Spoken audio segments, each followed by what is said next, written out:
ஒரு நாளும் நீங்கள் சந்தோஷமாக மகிழ்ச்சியாக ஆண்டவரோடு நடக்கணும். அதனால தான் இந்த நிகழ்ச்சியின் மூலம் ஆண்டவர் உங்களோடு பேசி கொண்டிருக்கிறார்.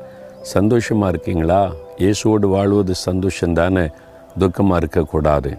ஒருவேளை நினைக்கலாம், என் வாழ்க்கையில் இயேசுவோடு நடந்தாலும் கூட இன்னும் மற்றவங்க அற்பமாக பேசுகிறாங்க, மற்றவங்க குறை சொல்லக்கூடிய அளவு தான் என் வாழ்க்கை இருக்குது, இயேசுவோடு நடந்து வாழ்ந்து என்னத்தை கண்டன்னு கேட்குறாங்க.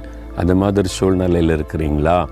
ஆண்டவர் உங்களுக்கு ஒரு வாக்கு கொடுக்கிறார். யோசுவா 3ஆம் அதிகாரம் 7ஆம் வசனத்தில், அவர்கள் கண்களுக்கு முன்பாக உன்னை மேன்மைப்படுத்துவேன்.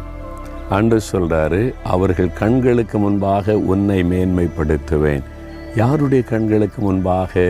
உன்னை அற்பமாய் நினைக்கிறவங்க, உன்னை அசட்டை பண்ணுறவங்க, இயேசுவை தேடி என்னத்தை கண்டு நீ பரிகாசம் பண்ணுறவங்க, நீ ஜெபம் பண்ணி என்ன நடந்துச்சுன்னு சொல்லி ஏளனமாக பேசுகிறவங்க, அவர்கள் கண்களுக்கு முன்